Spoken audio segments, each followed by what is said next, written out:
G'day guys, welcome back. First up, I would like to take this opportunity to say Labaskachni. There it is. There it is. And yes, thank you for being here. My name is Wildkard. England versus Japan. The best part of a Rugby World Cup is apparently when your team is not playing, right? And to be fair, I thought this was actually a really good game. Believe it or not, England versus Japan really was much better than I was expecting. And obviously, going into this game, I wanted to see the infamous George Ford drop goals again. And it looked like they have put that secret little weapon bag in the back. Guys, just pretend that it didn't happen. Just pretend that's not our game plan going into the semi-finals, guys. Just pretend that did not happen and put the cat back into the bag. And let's just play the game that we played in the warm-up and struggle for the entire 80 minutes, okay? They didn't struggle the entire 80 minutes, but they struggled quite a bit in the first half at least. It looked very scrappy, the England team. Looked like, the warm-up matches, once again, the Japanese team, all credit to them, play really well for about, I would say, maybe 50 minutes of the match. And then the fatigue really started the building in. The England 4-pack really just grinding down the Japanese team, really taking that, edge, that speed out of the Japanese side, and eventually grinded themselves out to a win. Yeah, this is, very English style of gameplay.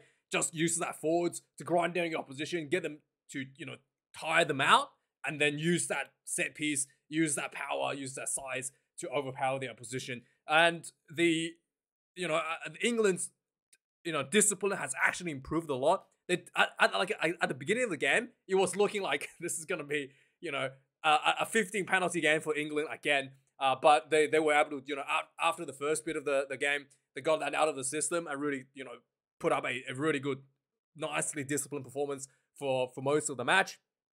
The running game for the England, again, I thought was really lacking a little bit with Elliot Daly on the wing. He's clearly just a little bit too slow on the winger. There was a couple of opportunities where he was kind of like free. And if that was Joey Marchand on the wing, I felt like could have just probably just straight up threading the try. There was at least twice where this happened, where he was just too slow. There was one time Elliot Daly was free on the sideline, bolting on the sideline, if you can call it bolting. He was caught up by the Japanese lock. Yeah, that's not a good look. And then he got taken out by the lock from the Japanese side. And I really felt Joey Marchand also played really well in the outside center position. I mean, England don't really have another. I mean, who else do they have on the wing? Who was it? I mean, I really felt like Joey Marchand is a much better option than Daly. And the way Daly plays on the wing anyway, he kind of moves himself into the 13 channel anyway and try to set people up outside of him. And it's that's something that England kind of have to work themselves out a little bit more. There was obviously a lot of stupid kicking. And obviously this is the fault of Eddie Jones. Clearly still can't get that out of the system. There was a lot of just kicking from out of the 22 into the 22 to absolutely nobody. And they were, one of the English fans were not happy about that when Danny Kerr kicked. Was it Danny Kerr? I think it was Danny Kerr that kicked one in the second half. But it was much better than the Wallabies, kick from outside, kicking game, because there was, a few times they did find space. And also the accuracy was much higher, and the pressure was much better from the England team. So when they do these kicks, probably have to polish up a little bit, but I think it's still just massively improved on what they were doing in the warm-up matches for sure. I do think that having Marcus Smith coming off as a 15 is a really good option to spice up the gameplay. Once he was on the field, there were so many more options opened up with him just running around the field, creating that extra overlap, going behind, creating an extra option as a decoy runner, or like a loopy runner behind the ball carrier sort of thing. Just creating so many options for England, really spice up things a lot more, and getting over the advantage line with the English attack once he was on the field. I really felt like maybe they can rethink of Freddie Stewart in a different position, potentially on the wing actually, if they want to get Daly out of the way. And I think that Marcus Smith really spiced that up quite a bit for England in the second half when he was on the field. The Japan tonight I thought was really good. They really fast coming out of the gates, and they were just lightning quick breakdown speed, getting over the line, just really getting that set piece going, get that nice rhythm and crash ball over the advantage line. The English defense was getting pushed back early, forcing penalties, getting early points on the ball. But like I said, the English forwards did a really good job to just slowly but surely grinding down the Japanese side and taking that speed away gradually, just by tiring out the Japan, tiring them out. When you run your big forwards into the defensive line again and again and again, Japan had to make a lot of tackles. Really, really good defense, by the way, for the Japanese team, but just way too much power and strength, way too much weightlifting for the Japanese team to keep that speed for the entire 80 minutes, and eventually the England was able to pull away for a bonus point win, 34 points to 12. So with that being said, the match stats summary: 4-0 for England. The score was much closer at halftime. I think halftime score was like 12 points to it was 9 points to 13. So England was only leading by 4 at halftime and really pulled away 34 points to 12 in the second half. Run meters wise, 516 for England, 334 for Japan. 15 turnovers conceded for England. Like, Japan defended really well. Really absorbed a lot of that pressure from the English team. Turnovers conceded, 16 against Japan. Also, Japan did really well under the high ball. Matsushima was really good all game and diffusing that the high ball pressure that was thrown at them inside the 22. The tackle count: England 84 tackles made, only missed 15 tackles. Japan had to make 172 tackles overall, 24 missed tackles. Very, very high work rate for the Japanese defense, and that is exactly the reason why that speed that they had early in the game that showed them a lot of success just went away. And in second, as the game progressed on, kicks in play, 42 kicks for England, probably a bit too much. Like I said, the little kick from behind, the little grabber kicks behind, the little chip behinds from outside the 22 into the 22, probably a little bit too much. But then again, England do have the option to do the drop goal, and I do feel like they wanted to take this opportunity to work on their set piece, to work on their strategy, and I think it's not too. I mean, it didn't work out, but it's just an opportunity for the England team to practice. So it's not really that much of an issue because let's face it, if this is a quarterfinal or a semi-final, those options will probably just be a drop goal, right? For George Ford in those situations, instead of a little grabber kick behind into the 22, so to speak. Japan managed the kicking game as themselves, 37 kicks overall. Goal kicking was quite good for both teams. George Ford missed one that was surprisingly 40 meters out, not too difficult of a kick for his standards, and he showed that he is potentially human. Maybe he did this just to trick us, to make us think that he's human, whilst being a cyborg. If he's perfect kicking all the way through the entire Rugby Wildkard, it becomes a bit too suspicious, right? So he misses one in this game just to let everybody know that, hey, I am indeed human, and whilst keeping that disguise of being a cyborg alive. Lineouts was a bit shaky for both teams. 4 lineout loss for Japan, 3 for England. Very. It was the England. I thought the set piece was a bit better for England, but again, I thought it wasn't a bit better over Japan, but it wasn't great by any standards. Scrum was quite even overall. I thought the England scrum was a little bit more dominant in the second half when Ellis Genji came on, and I think they did get a scrum penalty in the late in the second half, but Japan did really well dealing with the scrums early in the game. It was only in the second half when Ellis Genji came on was really giving them a bit of an issue. Penalty count was quite good for both teams. Quite 6 penalties conceded both teams, no cards.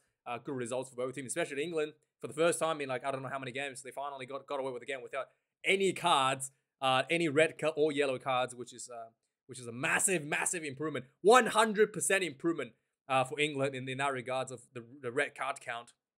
So let's have a look at the recap for some of the key moments of the game. Early in the game, England gets a penalty right away. There was a little England kick behind, and one of the Japanese players was Japan was trying to exit their own try line, and there was a little drop ball in goal. England gets a 5-meter scrum, gets a penalty right away, and then not a scrum penalty, gets a penalty for a few phases later, and then they opt to kick the goal for the first 3 points on the ball. 13 minutes into the game, Japan gets their first 3 points on the ball. They were really fast attacking, some nice little offloads, some nice little pop off the grounds, get themselves over the advantage, and again got really close into the English try line. Eventually gets a penalty, and they opted for the 3 points to level the score, 3 points apiece. 22 minutes into the game, the Japan actually gets the next 3 points on the board. There was a nice little there was a line out where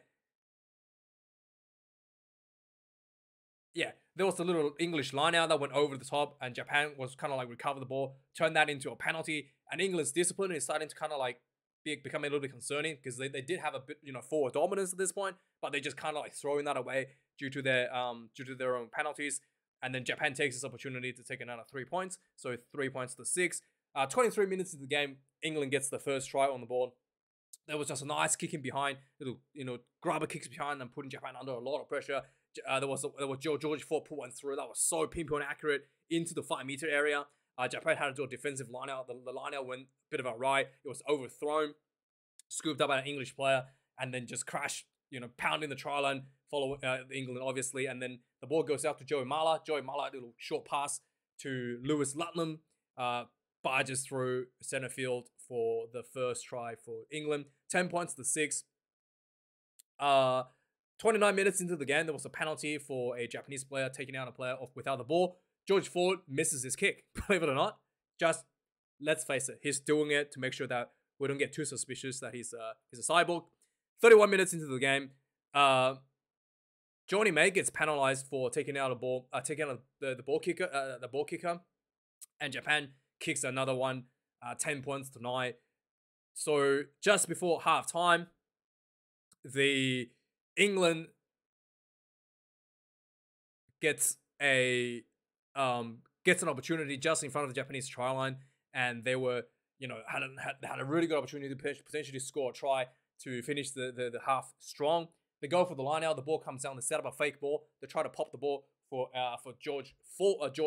Jamie George, who was sweeping around, and hits Jamie George in the head. Yeah, falconed.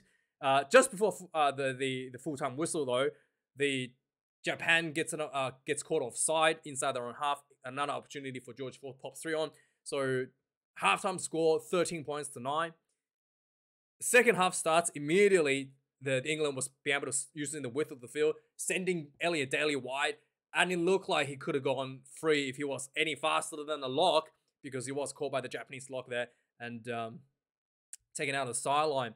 The England from this point going forward, there was a lot of high ball, high ball pressure. Matsushima was doing really well under the high ball, and the English fans probably was getting a little bit sick of it watching this. There was a high ball from, what's his name, Mitchell.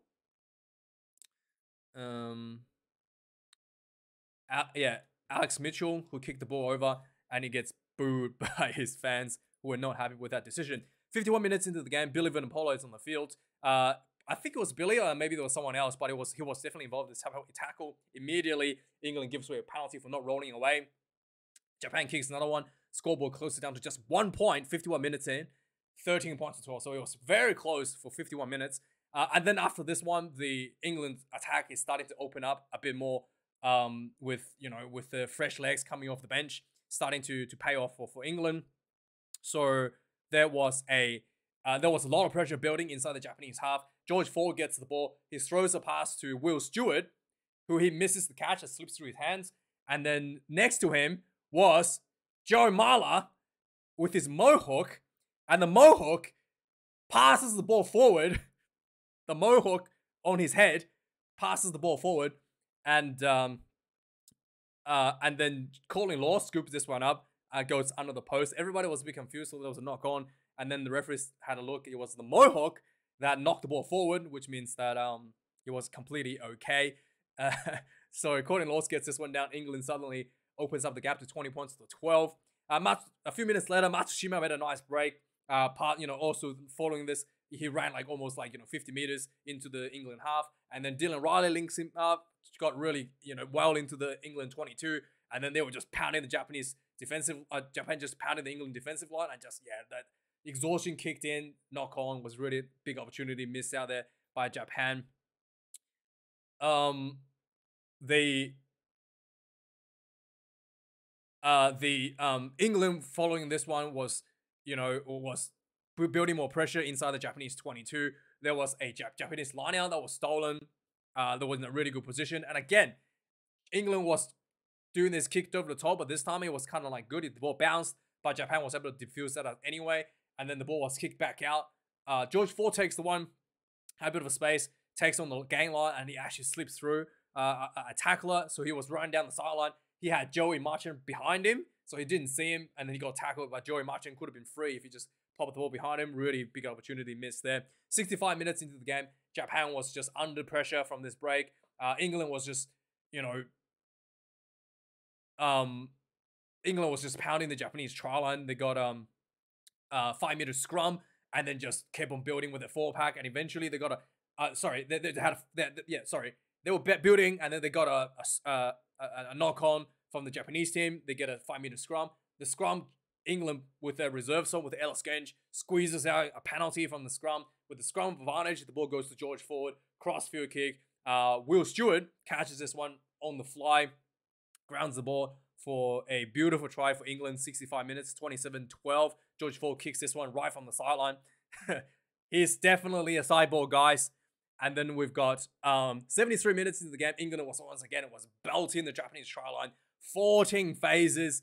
Japan was able to hold on and defuse the situation, which was really well done. Just before full time, England gets another one final opportunity to try to get a bonus point. They go for the scrum and then get the scrum penalty. And then they just building with the pressure. And then eventually the ball goes out center field to Joey Martin with a bit of pace and the space in front of him. Managed to crash through for the England try. Marcus Smith was on the field at this point. The England was actually able to he was actually just like sweeping left and right of the field, like creating that extra player by sliding into the attack line, kind of like in last minute sort of thing. Was able to create a lot of space for England and sending England, getting England over the advantage line again and again, building that pressure. But yeah, this flat ball to Joey Martin was really, really nice. He gets the bonus try for England on the 80th minute. 34 points as well, the final score. England was truly able to, did really well. The strategy, definitely, I can see that England wasn't playing the most exciting rugby at times because they wanted to just work on the, set piece, work on the areas that they wanted to improve, just keep that drop goal in the bag, keep that. Hopefully everybody forgets that's a thing by the time quarterfinal comes around. But I thought that was a decent performance with the English team and good effort for Japan too. Much better than the performances Japan had in the warm-ups as well, where Japan was looking like very clunky, lots of drop balls. Got a lot of that out of the system going into this match as well for the Japanese. So yeah, well done for both teams. Thanks for watching this video, guys. Like, comment, subscribe. I do appreciate you supporting me financially with donations and Patreon. And thanks for watching. I'll see you guys potentially next week or a couple of days for the news. So thanks for watching. I'll see you guys then, and have a good one. Cheers.